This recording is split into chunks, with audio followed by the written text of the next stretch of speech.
think a lot of people have a misconception of you draw a sweet tag, it's going to be easy. Yeah, I think I had a 0.09% chance of drawing, and so pretty much I should have went and bought a lottery ticket because I was one of the luckiest guys to get a tag. Sometimes it's not always about killing either, you know, it's about the camaraderie in camp and, you know, just being out here in the wild. You scared? I don't know what I'd be scared about. That you might shoot an elk on the first day? I'd be kind of scared about that. I'd be pretty happy about that. Yeah. First day elk, heck yeah. I am Bryce Miller.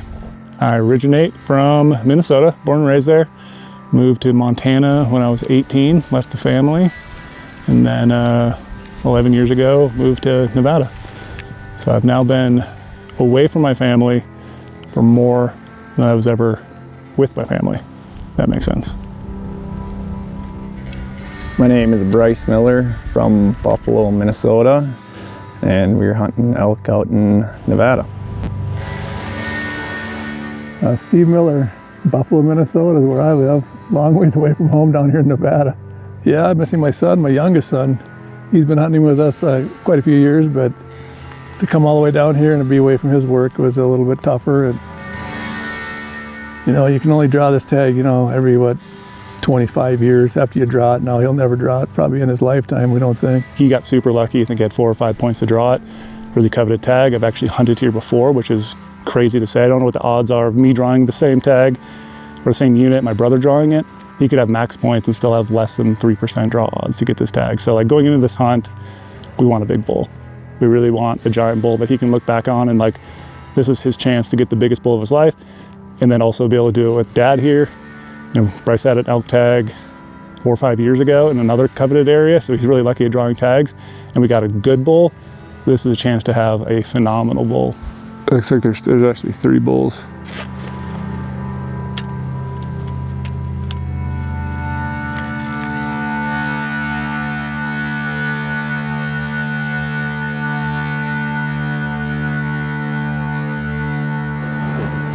The one bull I'm looking at is the 6-point with the really big thirds that we scouted yesterday. I don't know if he's a shooter. Kim says 400 inch. All right, so it is opening day. So we came back in here. Bryce, my dad, and I were in here yesterday, did some scouting, found 7 bulls. Decided to come back in, give him another look, and we located 3 of the bulls again and saw that big bull from last night, but we're electing to pass him up right now. And the reason yesterday we didn't do a lot of exploring is our cameraman's bags somehow were delayed, and they're supposed to come in the day before, like 2 days ago, got delayed, and then they actually came yesterday at 6 p.m. So Omar and Joe drove up Cam all the way last night, got here at camp at like 12:30 last night. We were in the wall tent sleeping. So finally got the camera guy with us, opening day, and yeah, just trying to duck away from all this wind right now and look over some awesome country. And now we're just gotta pick apart some bulls. They're going to bed at 7:20. I thought they'd stay up a little longer or hang out in the open a little longer. Usually when I think of Nevada, I think of Las Vegas and don't really think of mountains until now. And the terrain is kind of like a mix of elk hunting and sheep hunting at the same time. Like you can get steep and deep. What are we, 7,000 feet right here, up to 9,800, I think, feet in big mountains, and Can't quite beat that look. That's where I killed my bull. Then we were always over there. Yeah. So I mean, like we saw tracks down here last night. And then don't really think ghosts are real, but I definitely think aliens are real. no, he's been the hunting master. I mean, we look up to him. He shoots big deer, big elk, does it by himself, backpacking, you know, how many miles in the backcountry. You know, we've heard all the stories, and it's just fun to do it with him and his knowledge and his expertise. Glassing, the guy can pick out anything out of the trees and mountainside that I don't even see sometimes. He's grown into a pretty special hunter, I can tell. by the way he spots his game, he's like typically number one to find something on the mountainside. I mean, he just knows where to look. And I guess when you have passion for your hunting, you do well. Wondering if you think ghosts are real or not.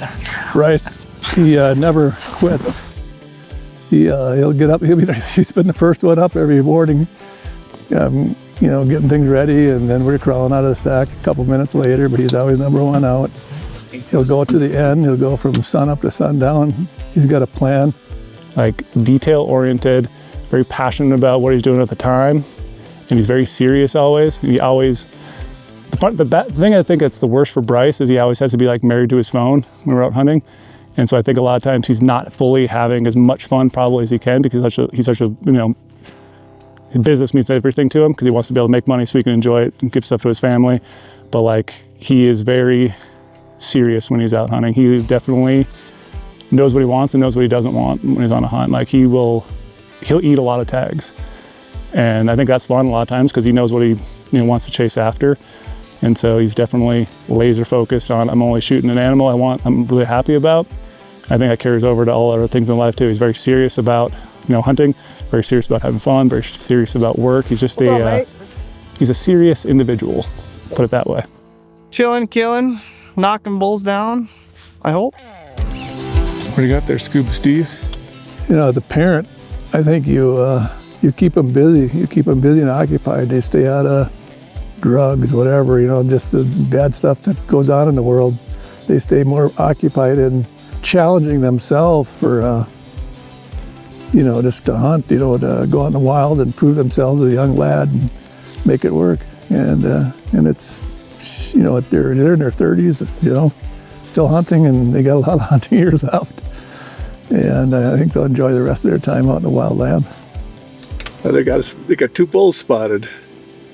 And I'm going to try to put some eyes on them and get a little closer look. Get some little digiscoping going. But it is like 30 mile an hour gusts, 10 to 15 sustained winds. Definitely got the desire to be in the mountains from Dad. Back when he was younger, they would go traveling out west all the time.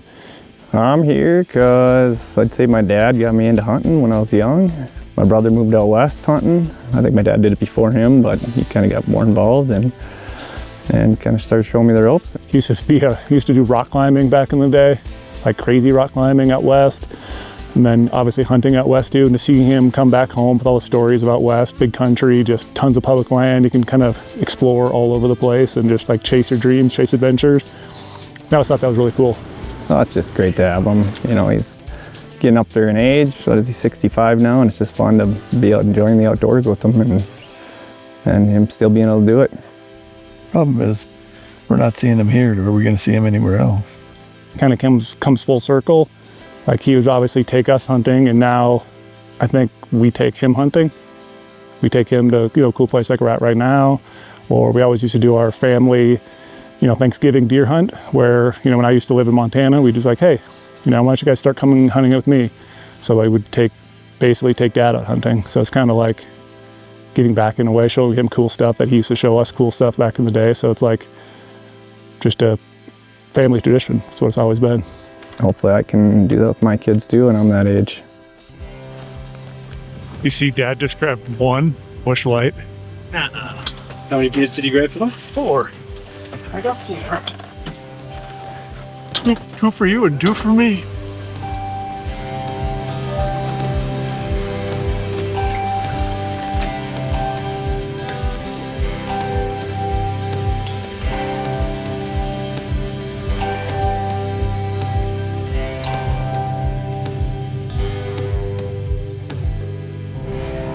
Oh yeah, I think there's a lot of differences between hunting with family and then hunting solo, like what I normally do. I mean, this is a little bit more laid back, kind of having fun. And then, hunting solo, it's all serious. And I'm just like out there to push my body, push my mind, do crazy things. We're here, I'm like, yeah, we're gonna push the boundaries a little bit and do some crazy stuff, but like, we're more relaxed, more just having fun. Big back end, no, it's a different bull. Yeah, it's a different bull, I think. This bull looks a lot heavier. Oh, look at that, Bryce. Bull looks a lot heavier. You're gonna pass on?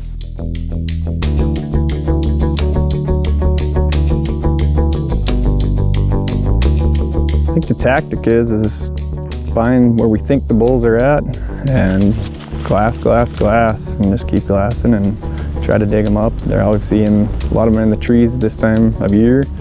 You can't pigeonhole yourself in one area. We're just trying to cover as much country as we can. You know, the mornings are pretty short. Middle of the day, you can kind of glass some bulls up, but just covering country and working every single angle we can do. Like, not just look at one spot, look at it from a different angle, hike a little bit, drive around, look at different places. You have to just dig up a bull in these units.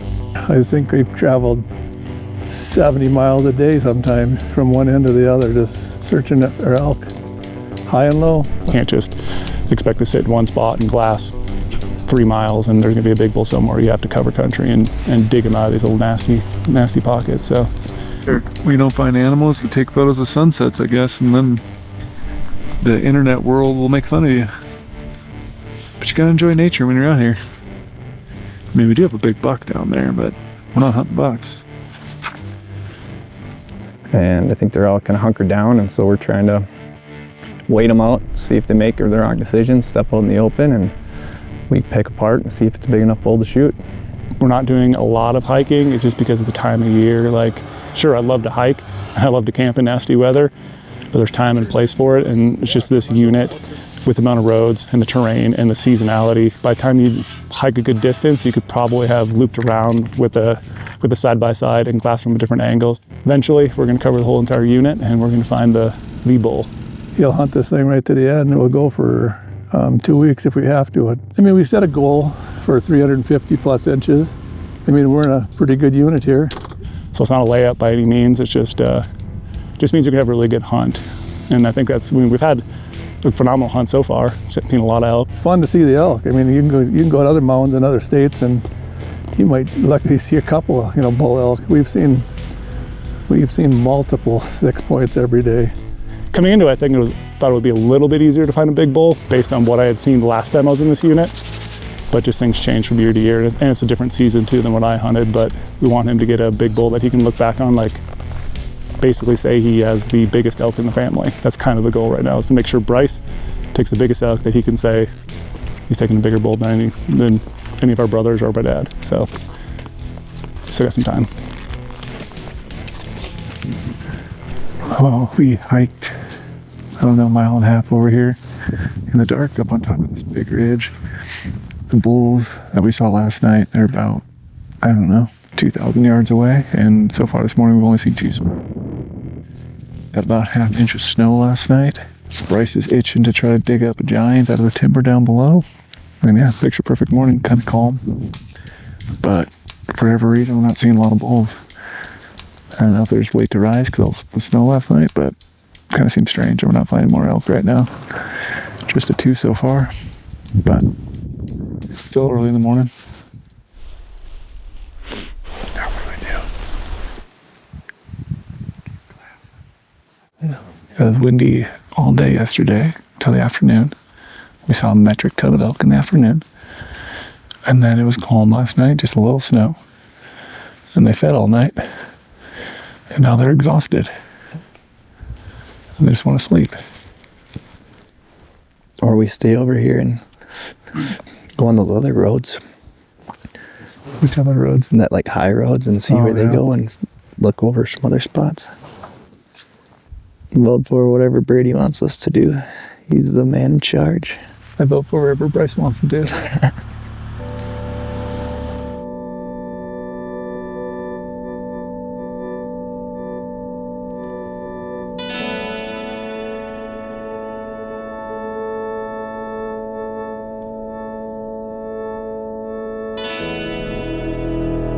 I think the ultimate goal is, well, we've been looking for something 350 inches or bigger, but And we're going to continue until we find a big bull. We've passed up so many 6-pointers, I can't even count them.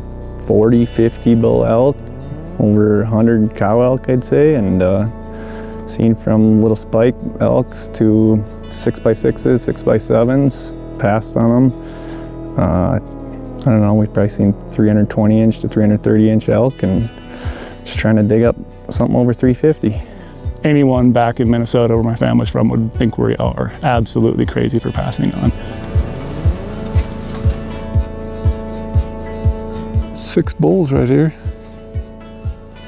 There could be more somewhere nearby, so I love glassing bulls on your side. No, it's to the right, and then right down there in that snow in the flat part. Your decision is what do you want to do? We'll find something else.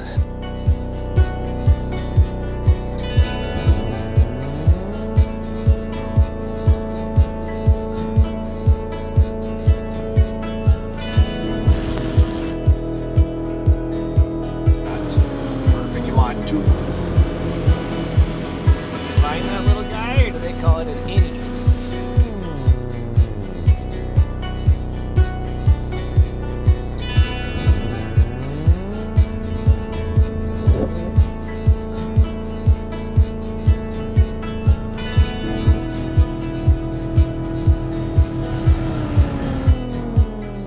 Right now, we're looking at fog and snow again, just like yesterday. Which is not fun, because we wasted basically all of yesterday, even though we saw 9 bulls in 30 minutes. And then we couldn't glass the rest of the day. Now it's going to be similar to this most of today, probably. Get up like ducks and get the flock out of here? Yes, since I can only see 50 yards. Do you like not being able to see? No. The dad had a good point. Could be a 10-year-old bull that's deaf and blind. It's megatines and could just walk right here because he can't. That's the only way we're going to kill him. Yeah. Could walk right in front of us. Definitely. Yeah. That's what we need right now. So that's what we're hoping for. Could take one of them tomorrow, too.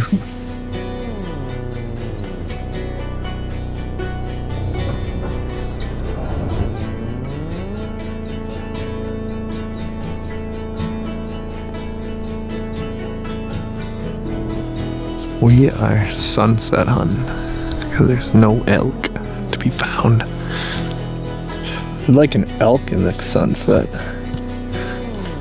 Is what I'd like.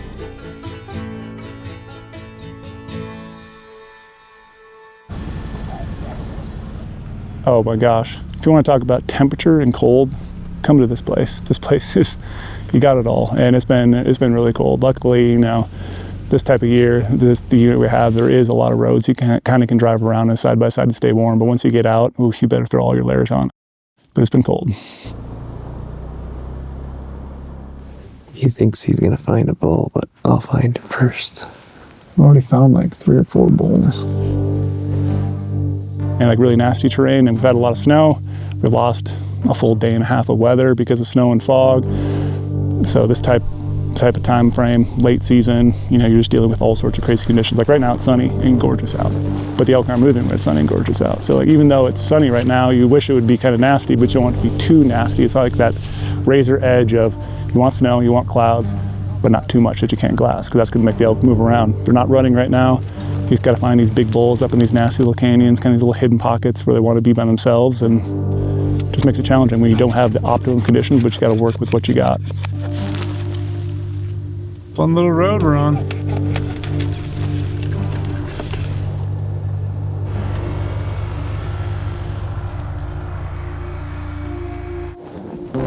I think we should be able to find one.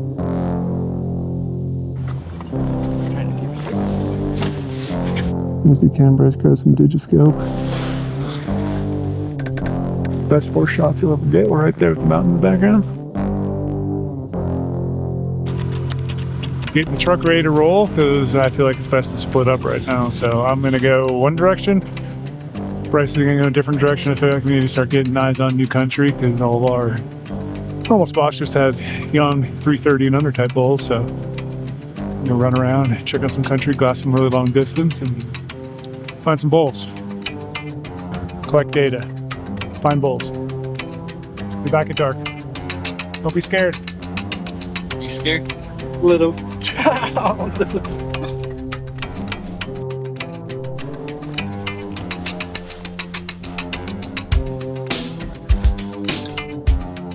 mean, there should be something in here, don't you think?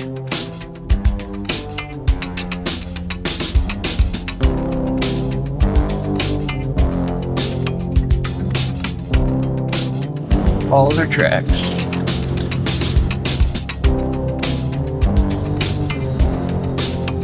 They're moving.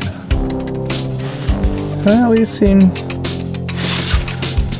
20 cows. A nice big 6x6. but I don't think big enough to shoot. Try to see if we can get some more footage of them. Who's the A team and who's the B team? Well, I don't know. 25 cows and 2 bulls. The second spot. And he's a big bull? Might be the biggest bull we've seen. That's cool. Do you know where he's at? Marked him? Is there a place you get like glass for him? Yeah, from the road. We didn't see an elk until right at the end. We didn't either. 4 o'clock, and yeah, you got the same thing. The heat mirages. We couldn't do nothing with heat mirage. Oh, they were running. But we figure since Cam's here from New Zealand, never had a proper American Thanksgiving, so we're going to treat him to Thanksgiving dinner with potatoes and ribeyes. And we spotted a big bowl for the morning, so might as well eat really good tonight because tomorrow could be really fun. We literally have never been home for Thanksgiving. I haven't either. Been back in the days with even When Wayne and when we were little, we never were. Nectar.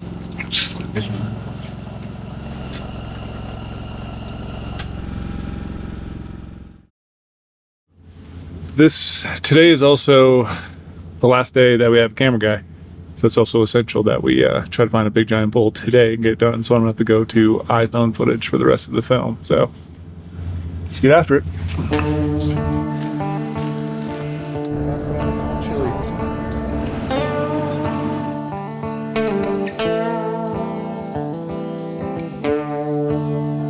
Were they over there? Yeah, right there. Yeah, that's what I figured based on when I got over here and looked at all this shit, like that had been over there. And we've been here for 9 days of hunting already. And we're going to continue until we find a big bull. But it's been fun. We had a great time. And still hunting. We haven't done yet. They're hard to come by, but maybe we'll find one tonight. We got a plan, and we're getting ready to leave to go put that plan in action. He'll hunt this thing right to the end, and we'll go for 2 weeks if we have to. And it looks like it's coming down. We're on day number 9 right now, and still going. What are you up to, big man?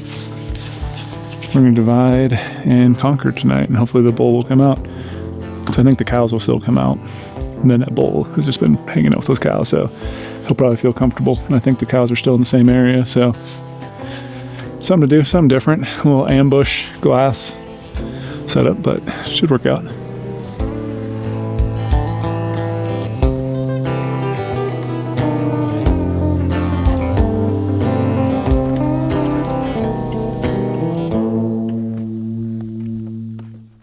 He's gonna go sit on a big glass and overlook one area, and we're gonna go sit on another and hope we turn up the bull we seen last night.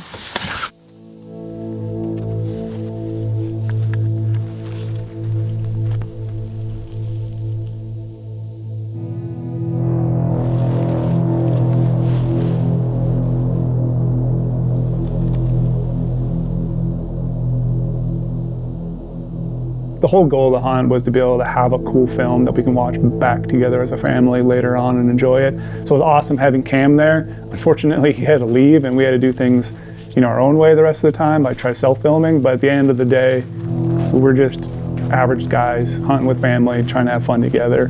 Being able to maybe have that moment by ourselves, not on camera, made it maybe a little bit more special because we could showcase just like how much hunting means to us by like soaking in ourselves and not having a camera there. Running gun. Big bull down. Set up right there, and the bull is just above this big juniper. Cam left midday on Saturday, and right before her last light on Saturday nights when I turned up looked like the biggest bull we found in the entire trip. Broken 6x6, but pretty decent. And it was kind of exciting to see it that night, but I was like, my gosh, of course, Cam is not here with us right now, and we have a giant bull. But too dark to actually make a play on it, so we just kind of watched, digiscoped it, looked at the bull, tried to judge it, and then tried to make a game plan for the morning. My brother and I talked it over a bunch, and he elected to go back to a different area on Sunday morning. So Sunday morning, woke up super early, drove long distance, got to our little glassing area, and we turned up a lot of elk, but again, no giants, no bulls that he wanted to go after on Sunday morning. So then we're like, shoot, now we have decisions to make. Do we stay here in this area and glass the afternoon, glass the evening, or let's rally, because we only have a few days left. Let's rally all the way back, race all the way back over there, get back in that area where we were at Saturday night, in hopes of turning up this bull. Because now my brother's like, okay, I'll try to shoot that bull. He relocated all the way over there. We're starting to, drive into the area, and instantly I spotted, I think it was like 4 bulls bedded in the sun, in the snow, like completely out in the open on this ridgeline. And I was like, those bulls we didn't see the night before. Our big bull, couldn't find them. Middle of the afternoon now. Do we stay really far away and try to find this big bull? But if we stay really far away again, we're not gonna be able to kill this bull. Let's just send it. Let's go full send. We haven't made a stalk on an elk the entire trip up to this point. It's day 11 right now. Let's get all the way in there. Let's park at the bottom of the mountain, and let's do this nasty hike up in the snow. And we wanted our dad there the whole entire time. So Dad's like, yeah, I'm gonna go and climb that nasty mountain with us. Evening goes on a little bit further. Glass up another bull up on the mountain, a little further away. Still have not seen our target bull. 45 minutes until dark. Bryce and I decide we have to shake things up a little bit. We're gonna run and gun the last 45 minutes of daylight. We're gonna literally run up this ridge, glass everything, like power glass it, hike through it really quickly. And I saw a few other bucks right in there too. And all of a sudden we heard like antlers hitting like tree branches. And then chaos broke out. All of a sudden that bull starts running, the mule deer starts running. I catch a glimpse of our target bull. He was actually working to this opening, but all those bulls, spooked. And I'm like, Bryce, I got the big bull. Get on the gun right now. I'm gonna get your range for it. The bull's gonna drop down on this timber. Of course, he did exactly what we wanted him to do. Drops down out of the burn, comes up this big open face. I'm like, okay, this bull's dead. Like, we're gonna get a shot at this bull. This bull starts running uphill super steep. Some of those bulls are gonna get tired. Bull stops. There's 3 bulls right there. My brother saying, which bull is it? I'm like, it's the middle bull. He's like, are you sure? The top one's a 6-point. I'm like, do not shoot the 6-point. And all that chaos, he somehow got stable on his gun, touched off one perfect shot, the bull just stands there. Like, Bryce, you smacked him. His bull just tips over, slides down the mountain in the snow, and done deal. And it was just a chaotic moment. One of those chaotic moments too, where I felt bad because in the rush of everything, I didn't get a chance to set the spotting scope, didn't get a chance to digiscope it, but it's like you have a bull right there, and it's all about killing with family at that point. It's not about trying to capture it for a film. We had one job to do, and that was get a bull down. We had 2 days left of the season. We now have to get off the mountain and try to get over to that bull. So where the rangefinder tool comes into play, we rangefind him out in the snow, marked it on Go Hunt maps. We are making a slow approach right now to recover Bryce's bull. We have to navigate off this cliff. We've been walking for an hour and 20 minutes From where we shot. Oh, by the time we got back to our gear, there's the bull.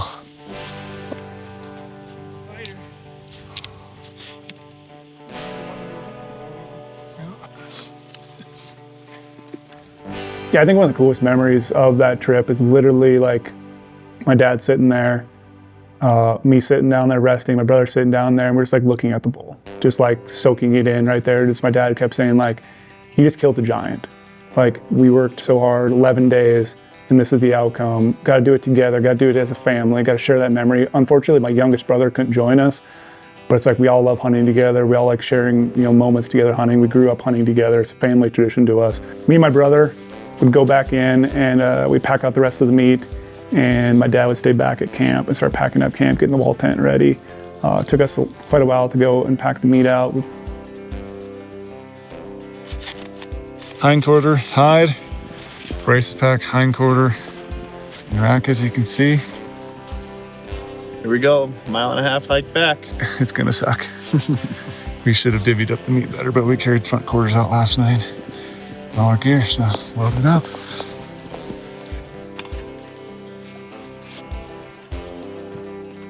Think of that, Bryce? Cute. Made her. Yeah, we were just saying there's times when you can't wait to get the pack off and be done. Now it's all over. But now I'm looking forward to doing it again. Yeah. Hard work's done. Yeah, could have asked for a better hunt together. Share those memories, share those time with family, and there's nothing better than hunting with family.